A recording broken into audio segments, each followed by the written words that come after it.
أحييكم تحية الإسلامية تحية أهل الجنة. السلام عليكم ورحمة الله تعالى وبركاته. Alhamdulillah, jemaah yang dimuliakan Allah, Bapak Ibu yang mudah-mudahan saya doakan kita semua senantiasa mendapatkan taufik dan bimbingannya Allah Subhanahu wa taala, senantiasa mendapatkan curahan rahmatnya Allah Subhanahu wa taala, dan juga kita termasuk umatnya Nabi Muhammad sallallahu alaihi wasallam yang akan mendapatkan syafaatnya kelak nanti di hari kiamat. Amin amin ya rabbal alamin. Alhamdulillah, kita bersyukur kepada Allah Subhanahu wa taala. Tentunya kesyukuran ini adalah kesyukuran yang patut kita banggakan, patut kita sanjungkan, karena sesungguhnya tiadalah kenikmatan kecuali kenikmatan iman, Islam, bahkan bisa bermajlis ilmu, itu adalah sebuah kenikmatan yang luar biasa. Bayangkan di tengah padatnya aktivitas kita sempatkan untuk sholat zuhur berjamaah, kita ingat Allah, kita tidak lupa Allah. Tidak hanya sampai di situ, setelah kita sholat zuhur kita paksa lagi diri kita, kita ajak lagi diri kita, padahal hawa nafsu mengatakan sudahlah istirahat aja, capek kerja dari pagi, udahlah makan, perut sudah lapar. Tapi kita ini termasuk orang-orang yang senantiasa Allah berikan petunjuk. Makanya kita ini patut bangga, senang, karena kondisi kita ini berada dalam majelis ilmu, yang dimana kata Rasulullah sallallahu alaihi wasallam, "Idza marartum min riyadil jannah farta'u." Kalau kalian melewati taman-taman surga itu berhentilah sejenak. Kata para sahabat, "Wa ma riyadul jannah ya Rasulullah?" Apa itu taman surganya Allah? Majlis ilmu, halaqah ilmu. Ala bidzikrillahi tatmainnul qulub. Kalau bapak-bapak lagi penat, ibu lagi penat, mau cari ketenangan jiwa, ayo datang ke majlis ilmu.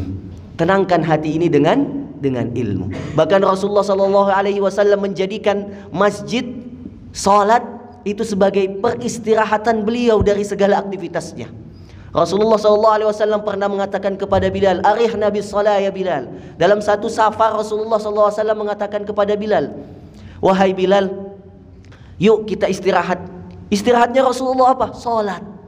Masya Allah. Jadi kita sudah mengumpulkan amalan-amalan mulia di siang hari ini. Setelah salat zuhur berjamaah, kita juga duduk di majlis ilmu, riyadun, taman-taman surganya Allah Subhanahu wa ta'ala. Kul bifadlillah, kata Allah, maka dengan karunia Allah, wa birahmatihi, dengan rahmatnya Allah, fabidzalika falyafrahu, maka kita bergembira dengan itu. Huwa khairum mimma yajma'un, lebih baik daripada apa yang kita kumpulkan, lebih baik daripada penghasilan bulanan kita, lebih baik daripada harta yang kita sudah tabung. Kalau karunia dan rahmatnya Allah sudah membersamai hidup kita, maka insya Allah hati ini selalu tenang. Bayangkan kalau kita duit banyak Bapak Ibu, masalah juga banyak, cobaan juga nggak berhenti, hati nggak tenang-tenang. Nikmat gak hidup seperti itu? Ya, inilah keberkahan Allah Subhanahu wa ta'ala yang diberikan kepada siapa saja hambanya yang senantiasa ingat kepada Allah. Maka tema kita Bapak Ibu yang dimuliakan Allah, itu tema yang sangat penting yang tadi dibacakan oleh kiai kita. La taqdab walakal jannah, jangan marah bagimu surga. Ya, ini adalah kalimat yang singkat, tapi padat. Jadi Rasulullah itu diberikan mukjizat, perkataannya itu jami' manik. Singkat, padat, lugas, tegas, dan penuh makna. Rasulullah cuma mengatakan la taqdab walakal jannah.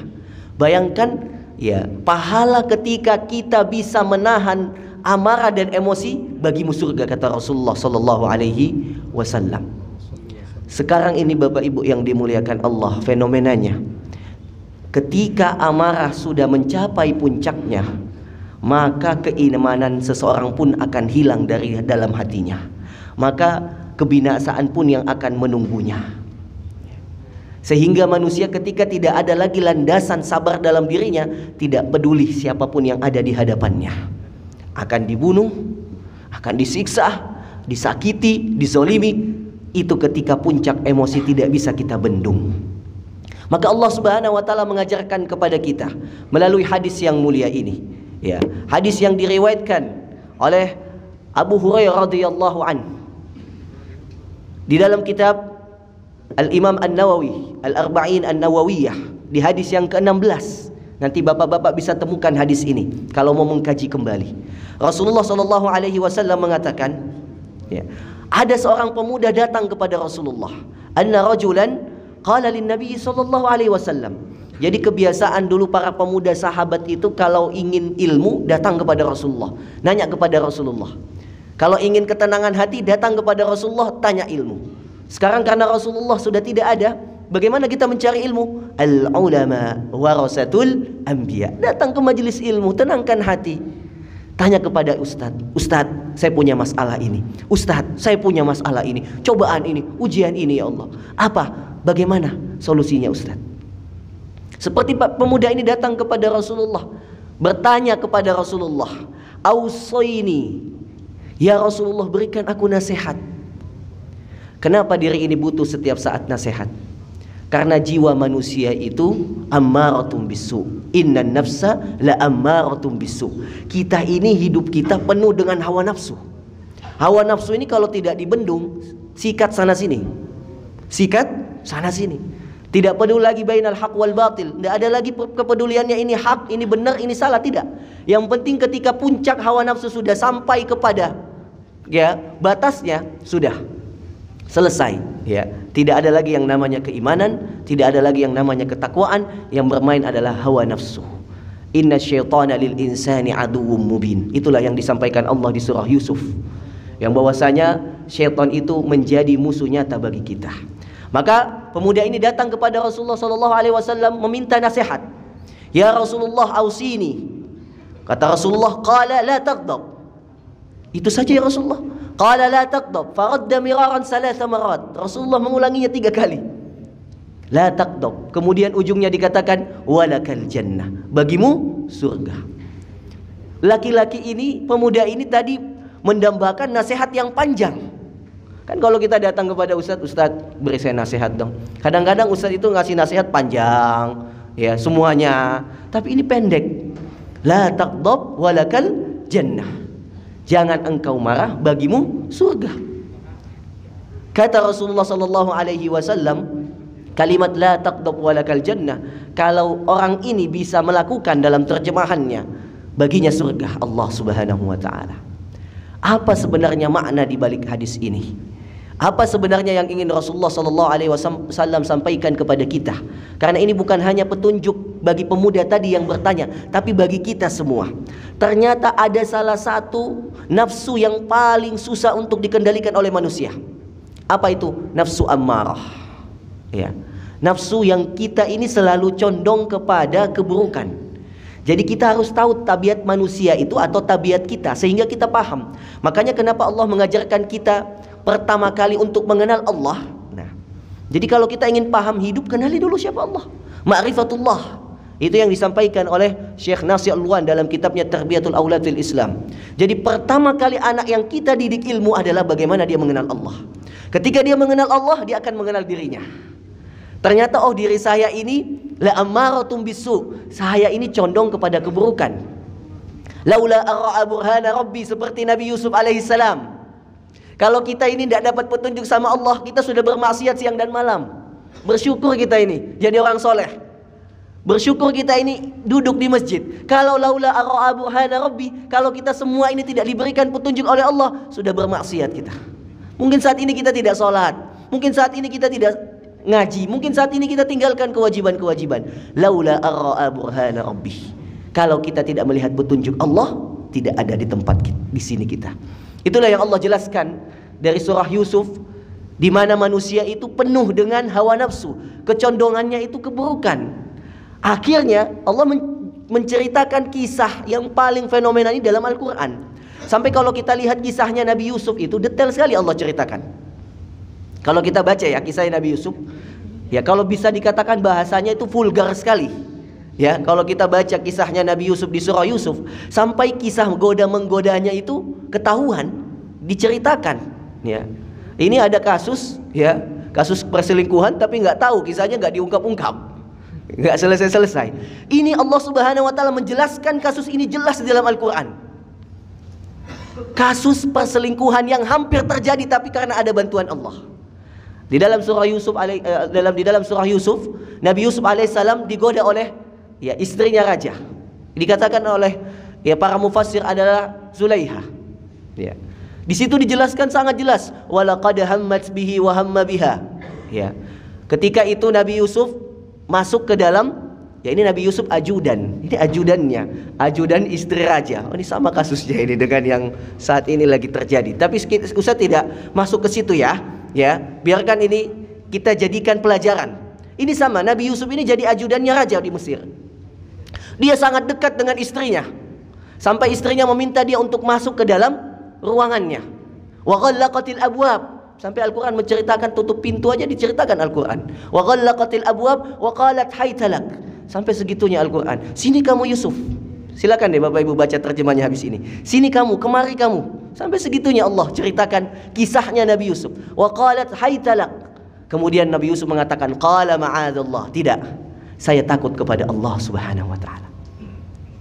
Qala ma'adallah innahu rabbi ahsana mathwai. Sesungguhnya Allah itu sudah terlalu sayang kepada saya, sudah terlalu baik kepada saya, sudah terlalu banyak nikmatnya.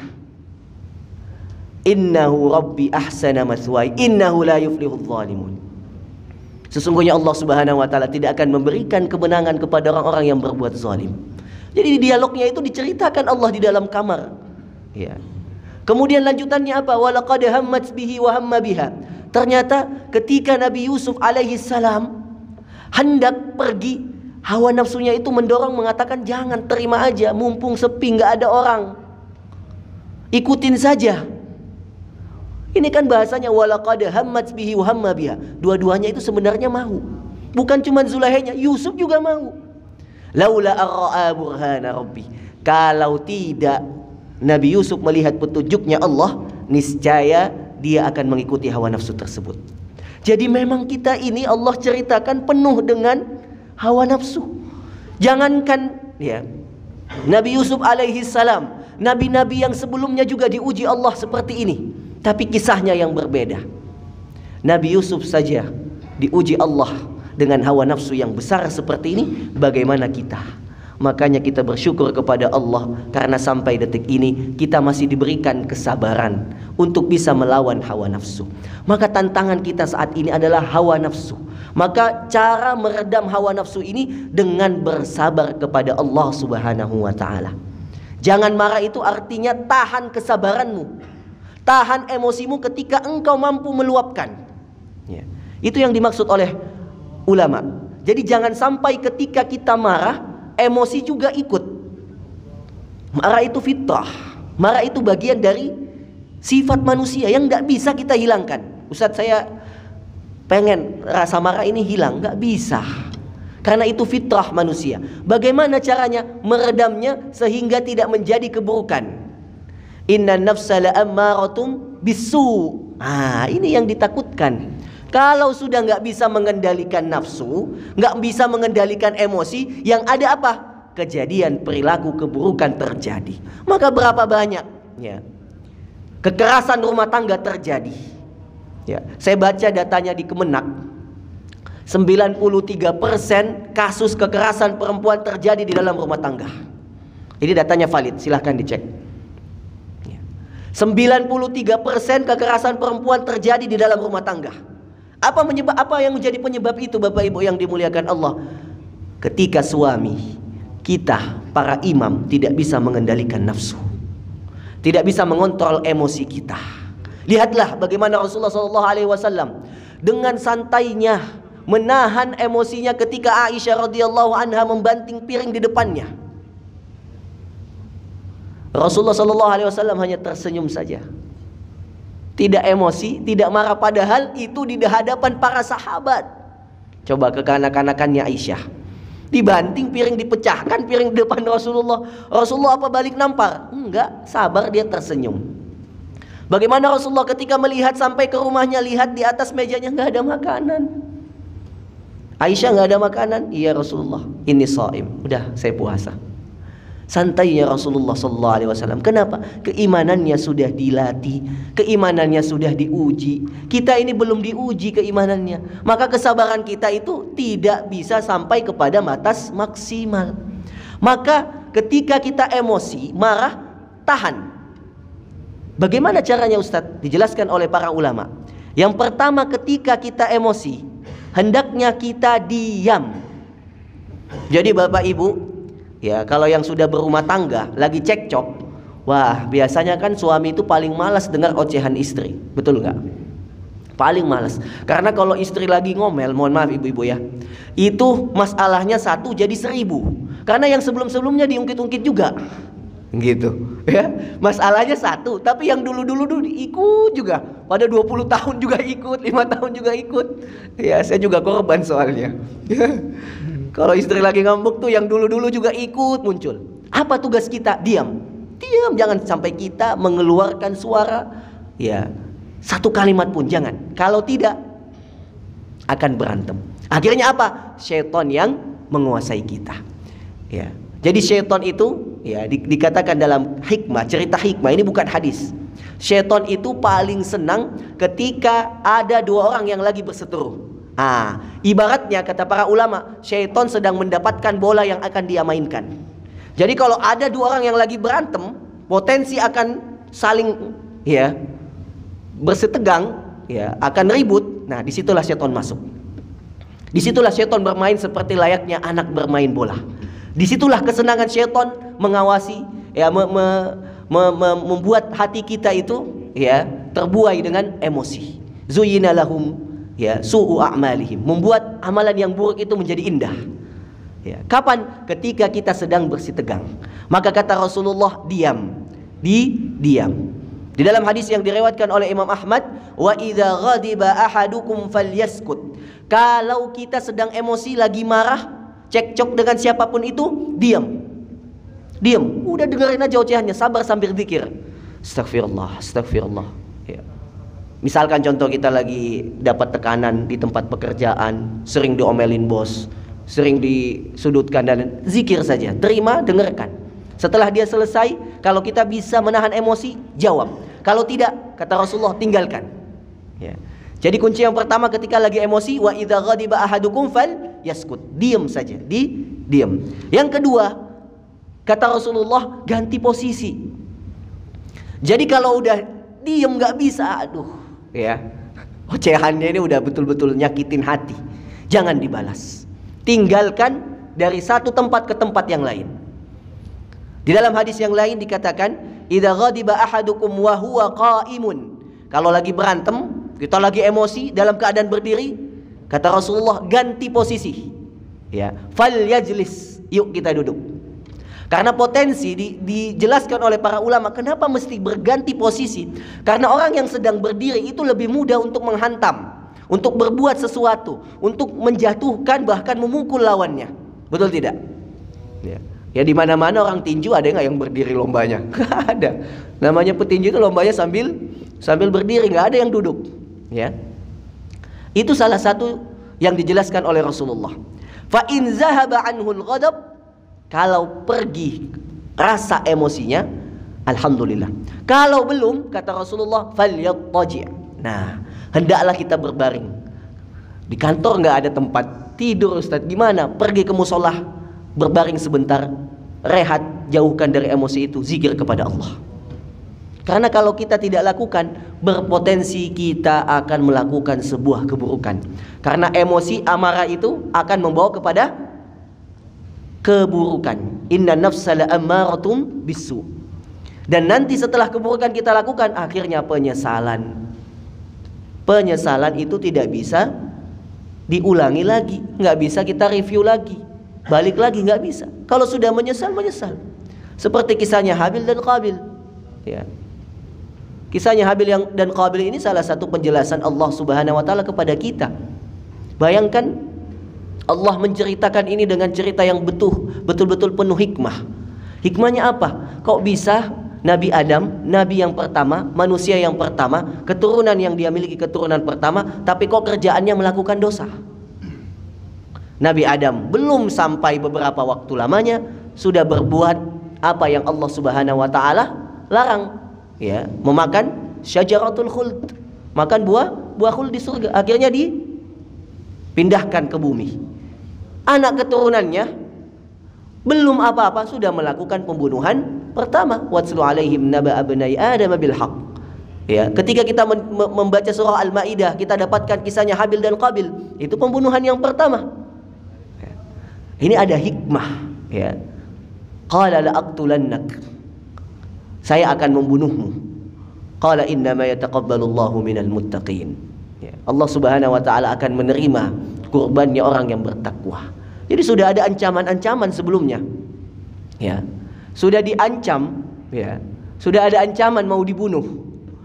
Tapi ya, la in basatta ilayya yadaka litaqtulani, ya, kalau kamu coba membunuh saya, ma ana bibasiti yadi liaqtulak. Saya tidak akan membunuhmu. Ini contoh bagaimana kita bisa menahan emosi. Dari kisahnya Habil dan Qabil. Nah, maka setelah itu, kalau tidak selesai juga, sudah berbaring, tidak hilang juga amarah, apa yang kita lakukan Bapak Ibu? Pergi wudhu dan sholat 2 rakaat. Karena sesungguhnya amarah, emosi itu identik dengan api. Dan air wudhu identik dengan ya, air. Api kalah dengan air.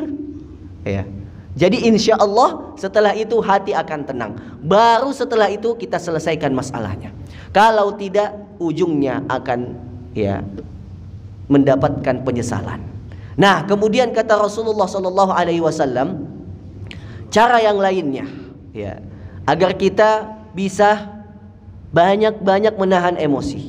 Ya, ingatlah wasiat Rasulullah SAW. Ya, man qadhama ghaidhan wa huwa qadirun ala an yunafidhahu da'ahu Allah azza wa jalla ala ru'usil khalaiqi yaumal qiyamah hatta yukhayyiruhu minal huri ma yasha. Ingat janjinya Allah, kalau kita sedang emosi dan mampu membalasnya, ada kesempatan untuk kita balas. Ingat pesannya Allah, kalau ada seseorang yang mampu membalas sesuatu dan dia mampu dan dia tidak membalasnya, maka kata Allah Subhanahu wa taala, di hari kiamat dia akan dibangkitkan dan diberikan dia bidadari yang mana yang ia inginkan. Jadi di dalam surganya Allah Subhanahu wa taala, dia dibangkitkan di hadapan para makhluk dan dipersilahkan untuk memilih minal huri ma yasha, dari bidadari siapapun itu, ya, yang dia kehendaki, yang dia inginkan. Ini bukti bahwasanya Allah Subhanahu wa taala sangat mencintai hamba-hambanya yang mampu menahan emosi. Ya. Makanya emosi ini ya rawan kepada keburukan. Keburukan ini rawan mendekatkan kita kepada sebuah kezaliman. Kezaliman ini, perbuatan buruk, rawan mendekatkan kita kepada nerakanya Allah Subhanahu wa taala, wal iyadzu billah. Maka jamaah yang dimuliakan Allah, inilah ya pelajaran hadis dari kitab Al-Arba'in An-Nawawiyah, la taqdab walakal jannah, jangan engkau marah, bagimu surga, adalah salah satu hadis yang sangat mudah untuk kita praktekkan setelah ini. Jadi kalau setelah ini ada yang mencoba membuat kita emosi atau kita terjadi ya perselisihan, maka ingatlah bagaimana Rasulullah menjanjikan kita berubah surganya Allah Subhanahu wa taala bagi siapa saja yang bisa menahan emosinya. Di dalam Al-Qur'an di surah Ali Imran, Allah sampaikan di ayat 134, ya, walladzina yunfiquna fis sarai wad dharai wal kadhimina al ghaidha wal 'afina 'anil nas wallahu yuhibbul muhsinin. Ada orang-orang yang senantiasa berinfak siang dan malam, wal kadhimin al ghaiz. Jadi tekanannya la taqdab walakal jannah ini menahan emosi ketika kita mampu marah. Itu ya, menahan emosi ketika kita mampu marah. Inilah yang Allah inginkan. Wal afina 'anin nas. Setelah itu kita maafkan dia. Jadi setelah kita marah kepada dia, maafkan. Wallahu yuhibbul muhsinin, dan Allah mencintai orang yang senantiasa berbuat kebaikan. Bahkan Rasulullah dikatakan ketika awal-awal dakwahnya, walau kunta faddan ghalidhal qalbi lam faddu min haulik. Kalau saja Rasulullah itu bersifat kasar, cepat marah, emosi terhadap perlakuan orang kafir Quraisy, lan faddu min haulik, maka dia akan meninggalkanmu ya Rasulullah. Maka pentingnya kita berlemah lembut, pentingnya kita menahan emosi agar orang di sekitar kita itu mencintai kita dengan akhlak kita. Inilah yang dibawa Rasulullah SAW, pesan-pesan yang mulia. La taqdab walakal jannah, jangan marah.